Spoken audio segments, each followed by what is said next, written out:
जय श्री कृष्ण। आप सभी श्रद्धालु भक्तों को फाल्गुन मास कृष्ण पक्ष की पावन विजया एकादशी की हार्दिक शुभकामनाएं।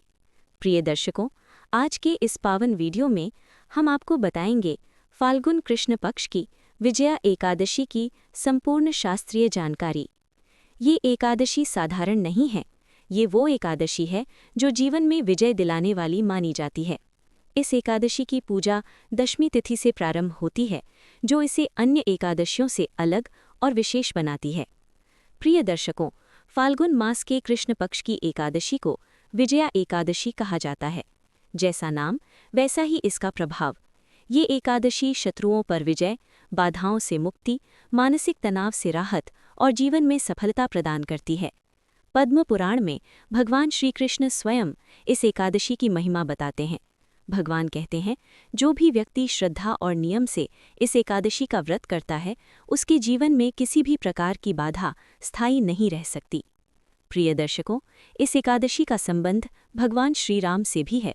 जब भगवान श्री राम वानर सेना के साथ समुद्र तट पर खड़े थे और लंका जाने का कोई मार्ग दिखाई नहीं दे रहा था, तब वे चिंतित थे। तभी एक महर्षि ने भगवान श्री राम को विजया एकादशी का व्रत करने की सलाह दी। भगवान श्री राम ने दशमी तिथि से विधिवत स्थापना कर ये व्रत किया और उसी व्रत के प्रभाव से समुद्र ने मार्ग दिया, लंका पर विजय हुई और अधर्म का नाश हुआ।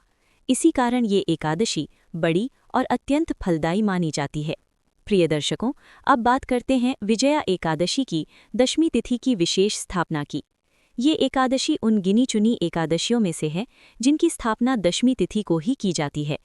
दशमी के दिन एक पवित्र कलश की स्थापना करें। कलश मिट्टी, तांबे या पीतल का हो सकता है। ध्यान रखें, स्टील या लोहे का कलश न लें। कलश में शुद्ध जल भरें, आम या अशोक के 5 पत्ते लगाएं, ऊपर ढक्कन रखें और ढक्कन पर भगवान विष्णु या नारायण की प्रतिमा या चित्र स्थापित करें। कलश को चौकी पर पीला या लाल वस्त्र बिछाकर नीचे गेहूं या चावल रखकर स्थापित करें। यदि प्रतिमा उपलब्ध न हो तो भगवान विष्णु का चित्र भी पूर्ण फल देता है।